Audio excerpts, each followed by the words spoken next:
Olá, a paz do Senhor Jesus para vocês, meus irmãos, minhas irmãs, ouvintes, amantes da palavra de Deus.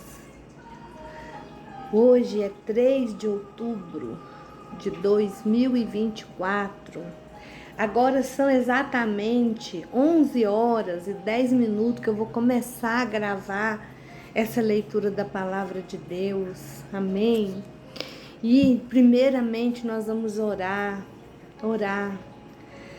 e convidar o Senhor para estar conosco. Amém? Eu espero que você esteja bem, que você esteja estudando essa palavra e comendo, alimentando a tua alma. Amém? É maravilhoso estudar a palavra de Deus. Quando a gente para tudo e se assenta na presença do Senhor e pega a palavra dele e convida ele para estudar conosco. Descansa no Senhor, parece que até refrigera, que esse calor que está fazendo dá um refrigério na nossa alma, sabe? Aleluia, glória a Deus, Senhor Deus e Pai, no nome do Senhor Jesus, nós estamos aqui de novo, Senhor, tirando meia hora do nosso tempo, mas largando tudo nesse momento para estar contigo. Primeiramente, Senhor, nós te agradecemos pelo perdão dos nossos pecados, perdoa nossas faltas diante de ti, tudo que nós fizemos, falamos, pensamos, Senhor, que tem entristecido o teu Espírito Santo, que o Senhor possa estar nos perdoando nesse momento. Perdoa nossos pecados, Senhor, e nos ajuda. Senhor, depois nós queremos te agradecer, Senhor, porque o Senhor está ouvindo as nossas orações acerca da Sofia, Papai do céu. E nós te agradecemos porque nós cremos no milagre. Nós te agradecemos porque nós sabemos que o Senhor vai fazer um milagre na vida da Sofia, que o Senhor já está operando um milagre na vida da Sofia, Papai. Te agradecemos por cada ouvinte, por cada pessoa que para estudar a sua palavra junto comigo. Visita a casa delas nesse momento, Senhor. Visita a Ivanilda, a Débora, Senhor, a irmã Carla, a Bernadette, a irmã Sandra, Papai, a Fatinha, todas as pessoas que estão envolvidas, Senhor, nesse estudo, a Simone, a Rosária, Senhor, a irmã Rosângela, Papai do céu, todas as pessoas, Senhor, visita a irmã Carla lá em Piracanjuba, Papai do céu, todas as pessoas, Senhor, se eu esqueci de alguém, a Bernadette, que o Senhor possa estar visitando agora, Papai, entra, Senhor, nas casas delas, resolve os problemas, causas, Senhor, que a alegria da tua salvação possa tocar a vida de cada pessoa, enquanto a gente está aqui estudando a tua palavra, Papai.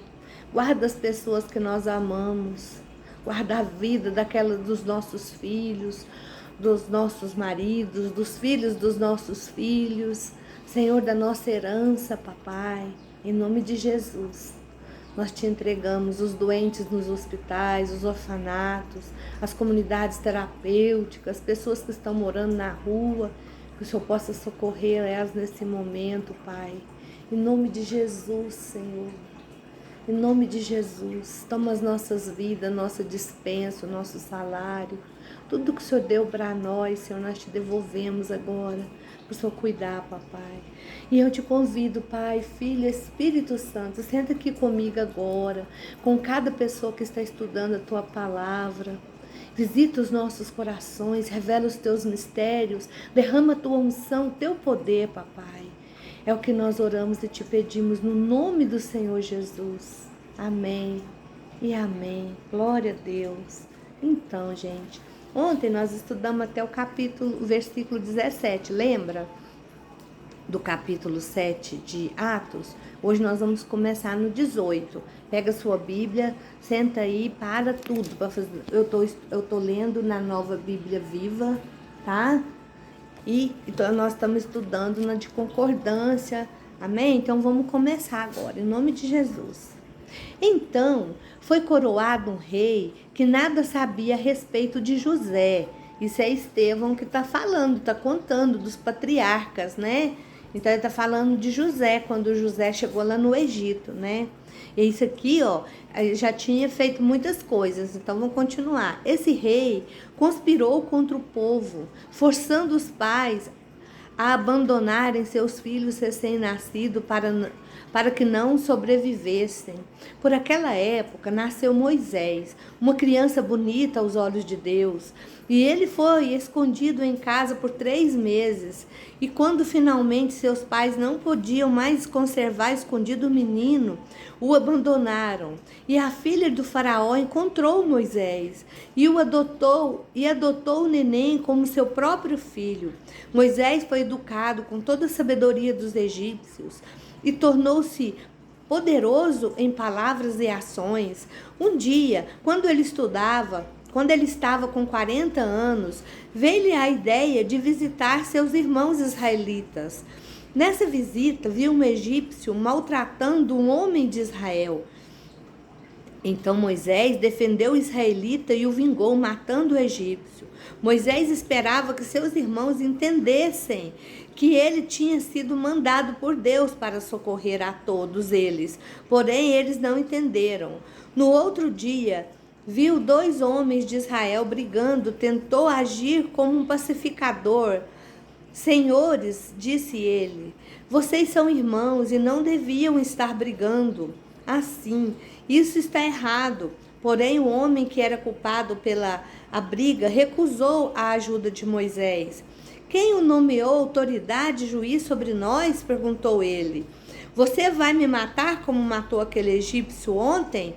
Ouvindo isso, Moisés fugiu do país e morou como estrangeiro na terra de Midian, onde nasceram seus 2 filhos. 40 anos depois, no deserto próximo ao monte de Sinai, um anjo apareceu a ele num arbusto, em chamas. Moisés viu aquilo e perguntou a si mesmo o que seria. Ao chegar perto para ver, ouviu a voz do Senhor. Eu sou o Deus dos seus antepassados, o Deus de Abraão, o Deus de Isaque, o Deus de Jacó. Moisés tremeu de medo e não tinha coragem de olhar.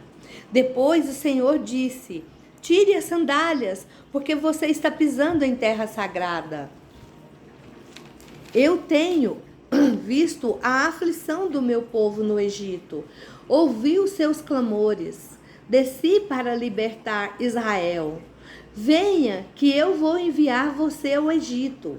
Assim, Deus mandou de volta o mesmo homem que o povo de Israel tinha desprezado antes. Quando perguntaram a ele: quem fez de você autoridade e juiz sobre nós? Moisés foi enviado para ser autoridade, o libertador deles.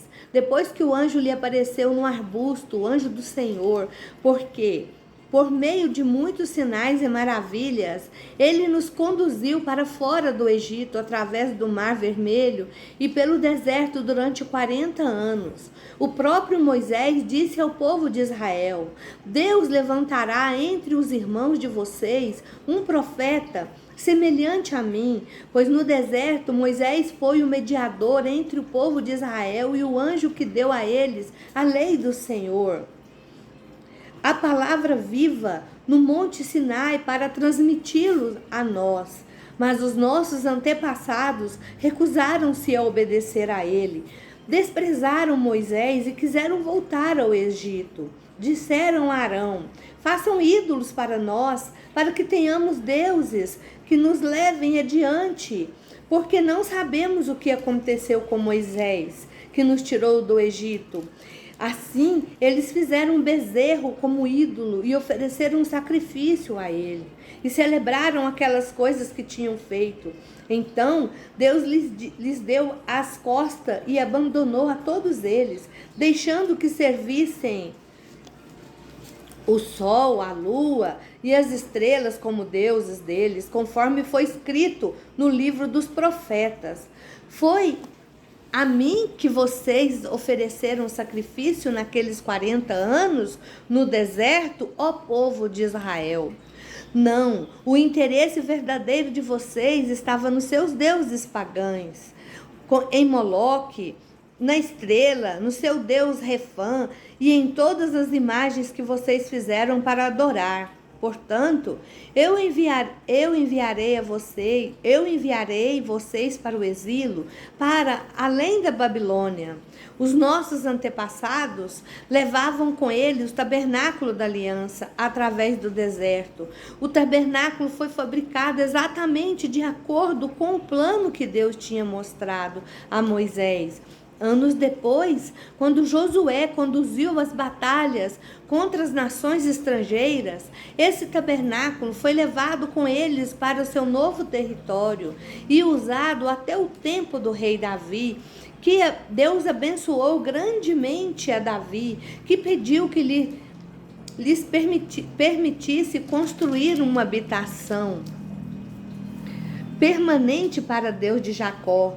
Porém, foi Salomão quem construiu esta casa. Contudo, Deus não habita em casas feitas por mãos humanas. Como diz o profeta, o céu é o meu trono e a terra é o estrado dos meus pés. Que espécie de casa vocês poderiam construir, diz o Senhor? Ou onde seria o meu lugar de descanso? Por acaso não fui eu que fiz todas estas coisas? Como vocês são rebeldes e duros de coração, será que resistirão para sempre ao Espírito Santo? Seus antepassados agiram assim e vocês agem da mesma maneira. Diga o nome de um profeta que os antepassados de vocês não perseguiram. Eles até mataram aqueles que profetizaram sobre a vinda do justo, a quem vocês traíram e assassinaram. Sim, vocês de propósito desobedeceram às leis de Deus, embora fossem recebidas das mãos de Deus. Os líderes judaicos ficaram ardendo em raiva com a acusação de Estevão e rangiam os dentes de fúria. Mas Estevão, cheio do Espírito Santo, olhou para o céu e viu a glória de Deus e Jesus em pé à direita, aleluia, de Deus. Então disse a eles: olhem, estou vendo os céus abertos e o Filho do Homem em pé à direita de Deus. Mas todos se revoltaram contra ele, taparam os ouvidos e gritaram bem alto: avancem contra Estevão. Arrastaram-no para fora da cidade e começaram a apedrejá-lo. As testemunhas tiraram os casacos e os puseram aos pés de um jovem chamado Saulo, enquanto as pedras eram atiradas sobre Estevão. Ele orava: Senhor Jesus, receba o meu espírito. Depois caiu de joelho e gritou: Senhor, não condene esta gente por causa deste pecado. E com isso morreu. Amém? Então, gente, vocês já pensaram? O Estevão, ele começou lá em Gênesis, né? Lá na criação, depois passou para Abraão, pelos patriarcas, até chegar em Jesus Cristo, até chegar naquele momento e condenou eles diante de Deus. Aí, gente, sabe, nesse versículo 37 aí, ó, quando ele fala: este é aquele Moisés que disse aos filhos de Israel: o Senhor vosso Deus vos levantará dentre vossos irmãos um profeta como eu. A ele ouvirdes, mas eles não ouviram. Originalmente os judeus pensavam que esse profeta era Josué. Só que depois Josué morreu, né? Mas Moisés estava profetizando a respeito do Messias que viria, lá em Deuteronômio 18:15. Pedro também citou esse versículo referindo-se ao Messias, lá em Atos 3:22, vocês lembram? E no versículo 38,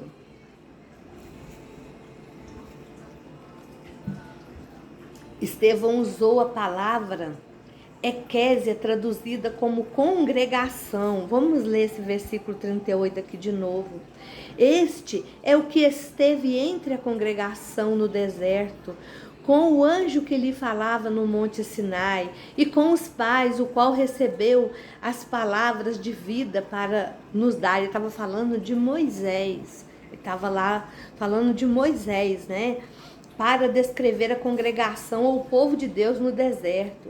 Posteriormente, esta palavra foi usada pelos cristãos do século I para descrever sua própria comunidade ou assembleia ou congregação, frequentemente traduzida como igreja. O que o Estevão queria dizer era que a entrega da lei por meio de Moisés aos judeus era o sinal do conserto, pela obediência. Então eles continuaram a ser o povo do conserto de Deus. Mas como desobedeceram?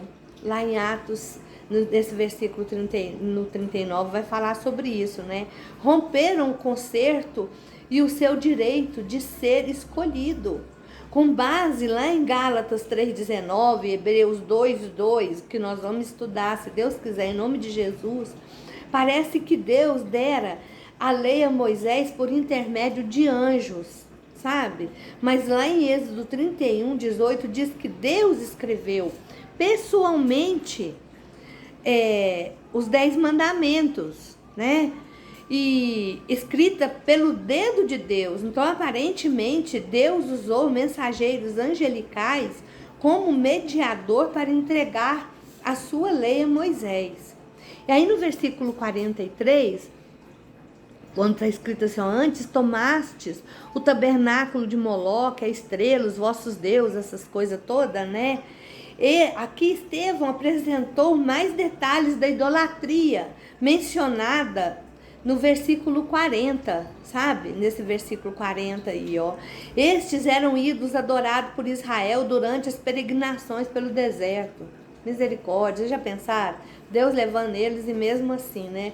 Mas hoje em dia a gente vê isso, né? E no versículo 32 lá de Êxodo 32, versículo 4. Moloque era o deus associado ao sacrifício de criança. Oferecia criança em sacrifício. E Refã era um deus egípcio. Amós também citou divindades assistidas, adoradas por Israel. Depois a gente vai ver isso também. E lá no versículo 44 até os 50, que fala, né?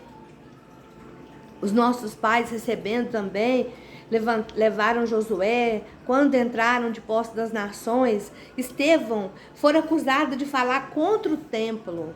Ele não estava falando contra o templo.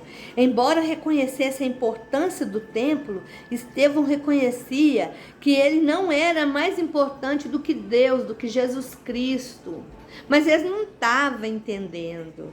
Eles achavam que eles tinham que honrar o templo. Mas o Senhor Jesus é a verdadeira igreja, a cabeça dele é a igreja, sabe? Ele não vive apenas numa casa de adoração. Lembra que eu falei com vocês sobre que nós somos o tabernáculo do Senhor? Nós somos o templo e a morada do Deus vivo. O Espírito de Deus habita em nós. Aonde nós estivermos, o Senhor vai estar conosco. Aquele que obedece a Deus, o Espírito de Deus habita nele. E o Senhor falou que ele será um conosco. Quer dizer, o Senhor está em nós, dentro de nós, habitando em nós. Mas também naqueles dias que estão abertos, também aquelas pessoas que estão abertas para receber o Senhor Jesus. Salomão sabia, quando ele orou na congregação do templo, Deus quer viver em nós e Ele está vivendo em você e em mim. Ele quer habitar em nós, Ele quer fazer morada. O Senhor quer ter um relacionamento conosco. Vocês lembram que lá no Éden, o Senhor na viração do dia, quer dizer, à tarde, quando lá por meio-dia, quando estava virando, né? O Senhor descia para conversar com Adão e Eva. É assim que o Senhor quer viver conosco. Ele quer conversar conosco, Ele quer ter relacionamento conosco. Você pode contar as coisas para o Senhor, como se fosse o seu... Foi isso que eu fiz. Gente, depois que eu aprendi a contar para o Senhor as minhas coisas, como se o Senhor fosse o meu psicólogo, eu melhorei bastante a minha confiança em Deus. É muito. Você pode... Não precisa inventar palavra, não. Fala com as suas palavras. Ô, Senhor... A gente precisa respeitar o Senhor. Só isso. Mas a gente pode contar tudo para Ele. Senhor, eu estou sentindo assim, assim, assado. Eu tô, como que fala? Eu tô triste, eu tô alegre, eu tô com raiva, sabe? Tudo isso aconteceu e eu conto tudo pro Senhor. Vocês morrem de rir. Se vocês vierem conversar com o Senhor, vocês vão entrar assim, parafuso.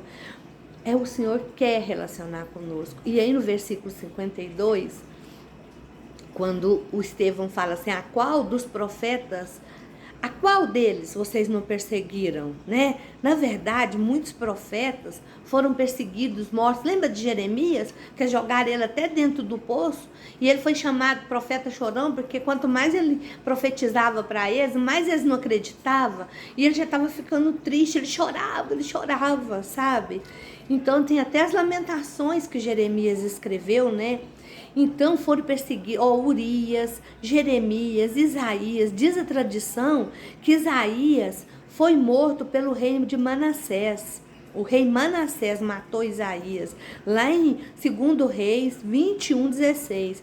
Amós foi perseguido, Zacarias foi perseguido, não o autor do livro da Bíblia, mas Zacarias, o profeta. A gente pode ver isso, o sacerdote. E também tem o filho de Joiada, o sacerdote. Está escrito lá em 2 Crônicas 24, 20 e 22. Elias, eles perseguiram Elias. Lembra que Jezabel queria matar Elias e o povo tudo perseguia junto? Jesus também contou uma parábola sobre como os judeus rejeitaram constantemente as mensagens de Deus e perseguiram seus mensageiros. Lá em Lucas 20, do 9 ao 19. Então a gente tem respaldo bíblico sobre isso que o Estevão está falando. E lá no 55 até o 58, quando ele olhou para o céu, né, cheio do Espírito Santo, e viu o Senhor lá, né? Estevão viu a glória de Deus, aleluia. Ele morreu apedrejado? Morreu. Mas ele já sabia, aleluia, aonde ele ia estar, aonde ele está.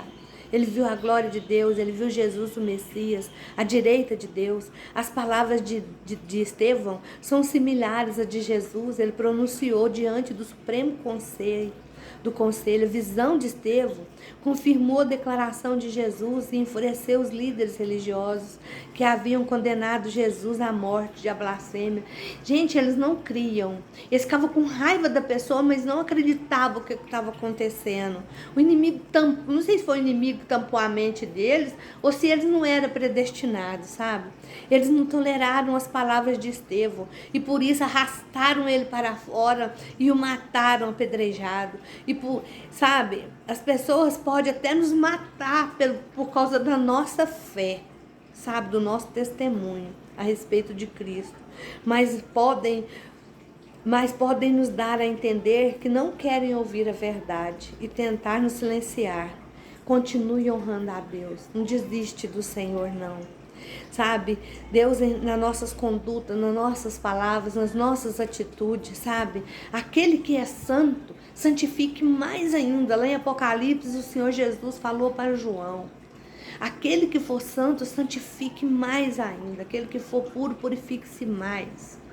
Busque o Senhor todo o tempo. Embora muitos possam se voltar contra nós, contra a nossa mensagem, alguns vão seguir a Cristo, porque na palavra do Senhor está escrito que muitos serão chamados e poucos serão os escolhidos. Lembre-se da morte de Estevão, que causou um profundo impacto em Paulo, que posteriormente ele veio a ser o maior missionário que existiu na face da terra. Até mesmo aqueles que se opõem a você agora, mais tarde, podem crer na palavra do Senhor, pode ser o nosso irmão. Eu oro assim, sabe, o Senhor converte ele, que aí ele vira crente, dentro do amor de Deus, e transforma o coração dele. Eu oro quando a pessoa me persegue dessa maneira. E que se opõe a nós, mais tarde eles podem servir a Deus. Saulo, também é chamado de Paulo, o grande missionário que escreveu muitas das cartas do Novo Testamento, a maioria, né? Das cartas. Saulo era o seu nome hebreu e Paulo o seu nome grego. Foi usado quando ele iniciou seu ministério dos gentios. Quando Lucas apresenta Paulo, quando Lucas o apresenta, Paulo estava indo todos os lugares, perseguindo os judeus, os que seguiam o Senhor Jesus. Isso era um total contraste, sabe? Então, eu quero falar para vocês que se a gente conhece o Senhor Jesus, se nós formos perseguidos, a gente pode ter certeza que a gente está fazendo a vontade de Deus. Se você está pregando, fazendo as coisas e não tem ninguém te perseguindo, ninguém fazendo raiva, você tem algum problema, certo? Não está acontecendo nenhum BO. Aí no versículo 60, quando o Estevão, ao morrer, proferiu palavras muito similares às palavras que Jesus falou. Tipo assim, perdoa eles porque eles não sabem o que fala, né? Os membros da igreja primitiva eram perseguidos porque contavam as boas novas, sabe? Da morte, do sepultamento, da ressurreição de Jesus. Então, como no caso de Estevão, eram os mesmos mortos. Cristo declara que seus seguidores, que de fato viveram para ele, lhes trariam problema. O Senhor Jesus falou, pois na verdade, lembra daquela coisa? Isso ainda é verdade. Se exibirmos ousadamente a nossa fé, a luz das nossas vidas revelará a iniquidade das outras. A palavra de verdade que está em nós penetra na alma dos outros, incomoda outras pessoas. Alguns se converterão e se entregarão e ficarão sensíveis à palavra de Deus, né? Mas outros se enfurecerão. Eles vão nos agredir, sabe, gente? Eles vão ter ódio pela palavra da verdade, como está acontecendo hoje em dia. Presta atenção, até nas redes sociais, é que vocês vão ver. Tudo isso vos farão por causa do meu nome, porque não conhece aquele que me enviou. O Senhor Jesus falou lá em João 15, 21. Nós não devemos nos surpreender e nem abandonar nossa fé quando a gente for perseguido, mas pelo contrário, nós devemos ficar firmes, pedir para o Senhor força, coragem, ousadia para ficar de pé. Amém? E amanhã é sexta, né? Nós vamos estudar o capítulo 8 de Atos. Vai falar sobre a conversão de Paulo a caminho de Damasco, quando ele está indo para Damasco para matar os seguidores de Jesus. E Jesus aparece para ele. É um capítulo maravilhoso, vocês vão amar, eu tenho certeza. E eu oro agora que Deus abençoe vocês, que essa palavra seja escrita nas tábuas de carne do coração de cada um que está ouvindo essa leitura, essa explicação. Que o Senhor te abençoe poderosamente, em nome de Jesus. Que a paz do Senhor esteja sobre a sua vida, sobre a sua casa, em todo o tempo. Que a alegria, a comunhão do teu Santo Espírito esteja sobre a sua vida, a sua casa, em nome de Jesus. Amém? Fica com Deus, a paz do Senhor.